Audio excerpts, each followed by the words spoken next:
Peace and blessings. This is Nubia, I, the raw food goddess, the womb priestess, and the holistic practitioner. Good morning, my women who run with the womb. So this is our last video in the series, Creating Healthy and Sacred Relationships. And it has been a whirlwind in a very powerful and respectful way. It's been very deep. We've gone there, and the calls have reflected that, the conference calls each month, and I loved them. I love this series. I love the calls. I love the sisters in it. You know, I'm doing this last video after our last conference call, which was last night, and I just want to thank every sister that was on that call, because I feel like we witnessed something. We were witness to the glory of the Creator. We were witness to the glory of the love that the sisters have in the group for each other. We were witness to something.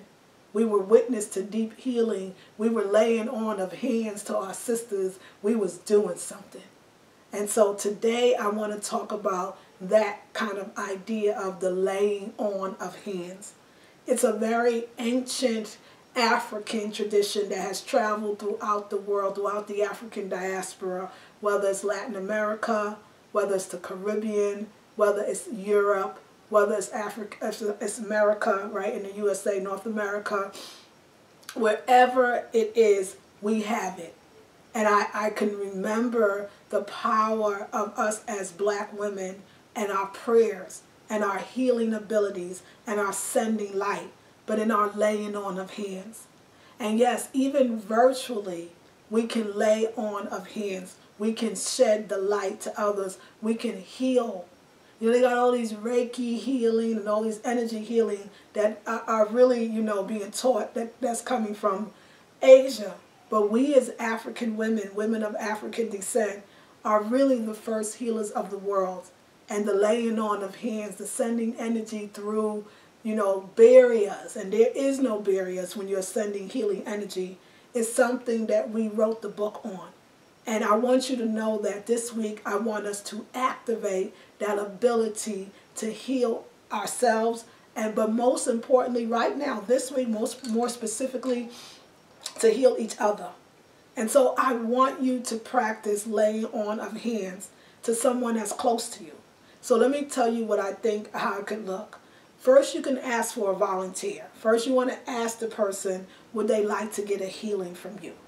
And so one way you can do it is you can actually buy some hyssop leaves, Hyssop leaves, Hyssop leaves, and you can boil water first. First you want to do is take a pot of just plain water and bring it to a boil.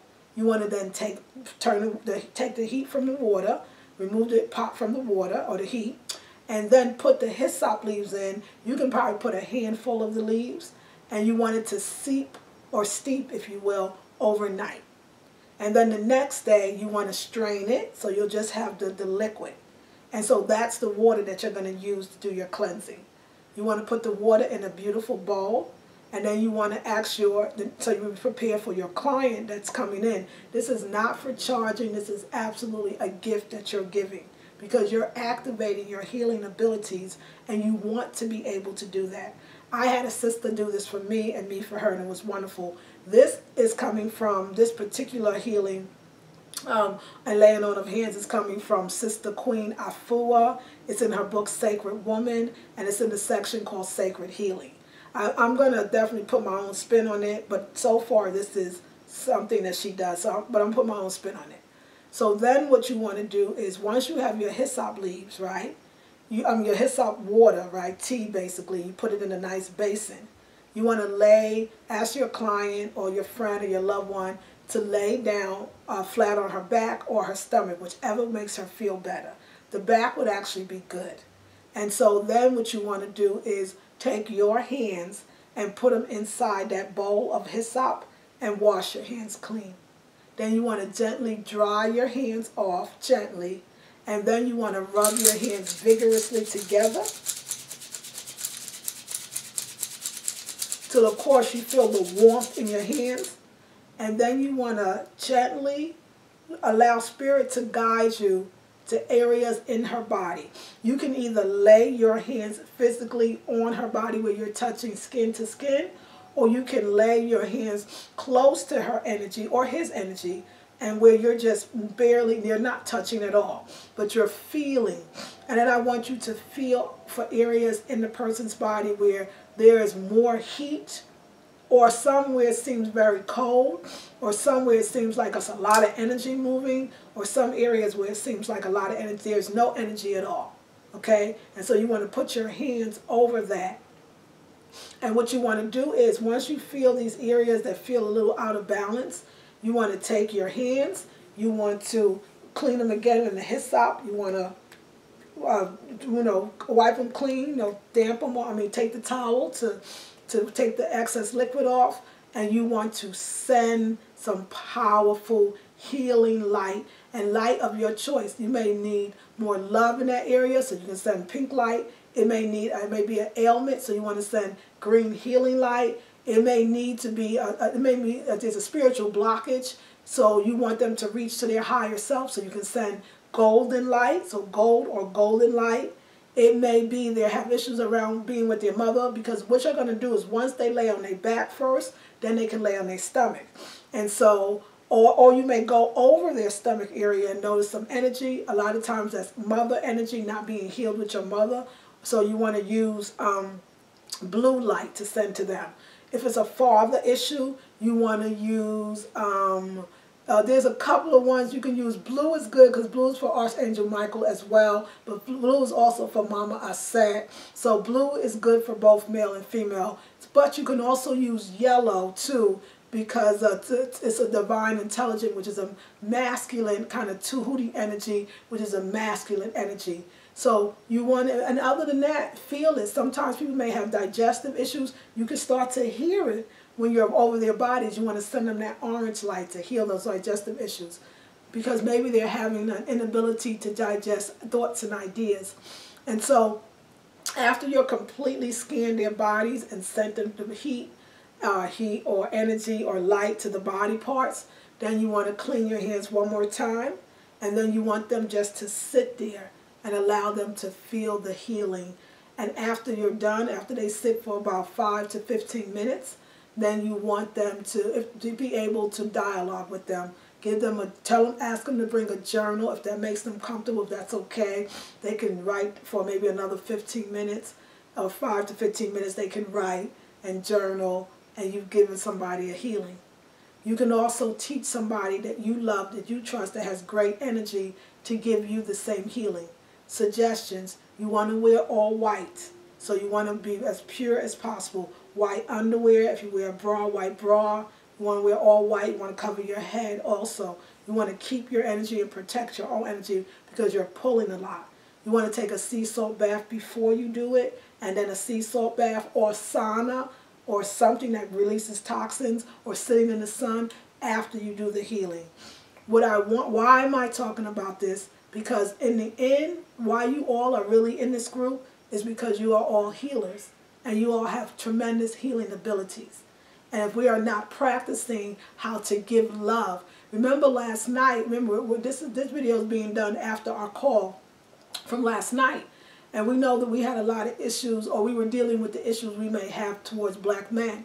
You may want to give your father a healing. You may want to give your man, your boyfriend, a healing. You may want to give a brother, a relative, a healing. So it could actually be healing a male, which means you're healing that masculine part of yourself. You're healing that part of your male self that wasn't there, or abandoned you, or some level. So when you're healing another, you're actually really giving yourself the healing.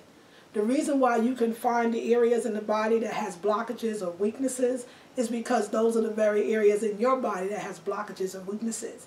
But a lot of times it's a lot easier to do it on another person, to feel it from another person, to see it in another person, than it is to see it in yourself. And I know that you all are very familiar with that. I want you to know that you can actually heal yourself, and it's time for us to do the deep healing work. This Women Who Run with the Womb is going to be different, of course, from the last one because I've gained more knowledge and wisdom and understanding and overstanding and understanding. I've gained more. I understand more of what my sisters need and want, and I understand that we need to practice now, do more practical things. And so using our hands, the energy of our hands, using different herbs. And so I know people are going to say to me, well, Sister Nubia, what if I can't get the hyssop herbs? You can actually buy hyssop essential oil. So you can actually put the oil in drops of water and that'll be it.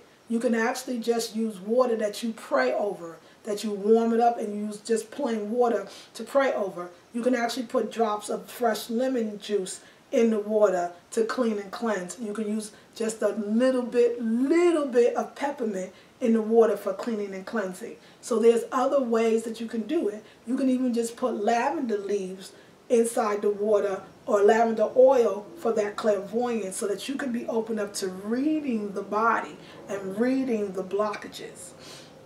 The best and most holy relationship is the one with yourself.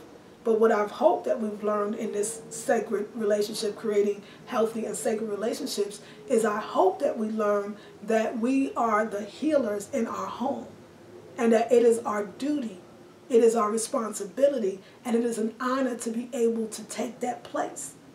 And that you're only as good as the relationships in your life.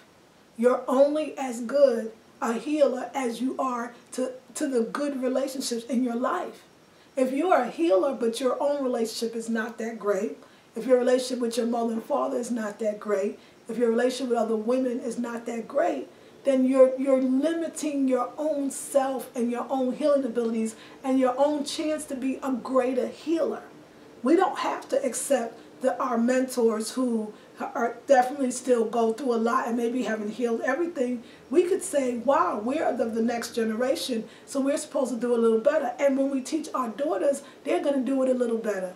One thing that I see that we have already, then I think the healers that came before us, is we got the diet thing a little better. Or at least we're incorporating that, understanding that that's part of great healing. That's why in January, in Women Who Run with the Womb, our next series is going to be raw food. So we're going to be all raw all the time. We're going to go deep into raw foods. It's going to be very practical and hands-on. We're going to do a lot more than we did in the last. Well, actually, the calls are going to reflect that. For those who've never been in it, it's to say, anyway, you'll love it. It's going to be deep. That's all I can say because we're not in it yet. So I just want you to know that January starts our Raw Food series so people know where we're going from here, because this is our last video for this series, Creating Healthy and Sacred Relationships. So I just want you to know that. So I want you to continue to know that when we leave one series and go into another, we never really leave the one series. We're just layering the new series on top of the old series. I wanted to also tell sisters that's thinking, wow, I've gotten to the end of this one-year program. What do I do next? I would ask a lot of sisters that if you know that you didn't do every series, or you missed something, or you were distracted, or you didn't watch all the videos, I would say, why don't you stay in Women Who Run with the Womb and take it again? Even if you take it to where you thought you got enough and you got enough, stay in it. Don't cancel your payments. Stay in it and take it over again, because you'll get it better the second time, and for some even the third. Because there are some sisters that admitted they didn't watch all the videos, they didn't always do all the work. I know that sometimes that first year is what you need to see how it flows and what's going on, and then the second year you'll be able to really get into it. So I'm inviting some of the sisters that would be there last month to actually stay in it and do another year, or do another 2 months, or do another 3 months, or do another 4 months. I don't know if you feel like you're ready to be without a sister group, then that's fine. We have a sister that actually came back to the group, Rebecca Dolman Johnson. I want to welcome her back. She is y'all, for the new people, new members of the group, she is a mother goddess, and she is a great asset to the group, and you want to get that knowledge from this sister. And so I just want to welcome her. But I wanted to tell you that you may want to stay. This thing of healing, it doesn't end because the 1 year is up. it continues and grows. If you feel like you haven't healed some really core things and you're still working on it, maybe you should stay in the group and continue to get the healing that you need and deserve. This series, this week, is about the laying on of hands. I also want you to do something else. I want you to do a little bit of research on female healers. I want you to research healers in your family, perhaps, that were healers in our culture as African people in the African diaspora. I want you to look at, and these healers could be midwives or doulas. They could be readers, people that take spells off other people, high priestesses, voodoo priestesses, priests. They could be Christian healers. They could be evangelists. They could be, any kind of healing ability that I may not know or forgot about. I want you to look at the things they use. Did they use herbs? Is that something that calls you to use herbs? Did they use astrology? Candace just told us about a brother who gives astrology lessons for very inexpensively. I encourage you all to join that group or that brother and take his sessions. Did they use clairvoyancy? Did they use healing? Did they use laying on hands? Because I want you, when you start researching something, it helps you to learn about what kind of healer you are and what may be your specialty. And I want that for you. So your assignment, I'm not going to keep you too long on this video because you actually have practical work to do. What I would like you to do is once you find that person that you're going to lay on hands with, I want you to tell us about the experience. Tell us what you felt in your body on a visceral level, on a physical level, on a physiological level. Tell me what they felt. I want you to document these things and tell us if you're afraid to do it. Talk about why. If you are not going to do it, talk about why. Talk about what your fears are so we as the sisters can push you into your divine purpose and push you into your divine work, which is to be a healer, because that is what you are. That is what you are. And I just wanted to remind you of that. So I thank you for this series. It has been a series that we all must take a moment of silence for. It's interesting that this series is being done simultaneously with the post-traumatic slave syndrome because they have so much to do with each other. I love this work, and I love this work. So I'll see you in the next series and the next video. I would love to see how the assignment is going. If you have questions, write them on the group page like you always do. I or some other sister with much wisdom will be able to help you. I love you all. I thank you all for being in the series. I concluded with love. I call up the ancestors to close this series up.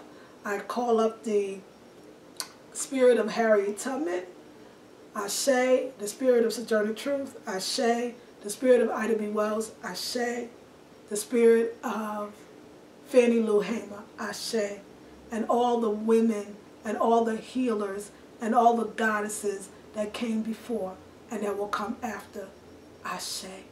This is Nubia I, the Rawful Goddess, the Womb Priestess, and the Holistic Practitioner, and I'm sending you an abundance of Ashe. Peace and blessings.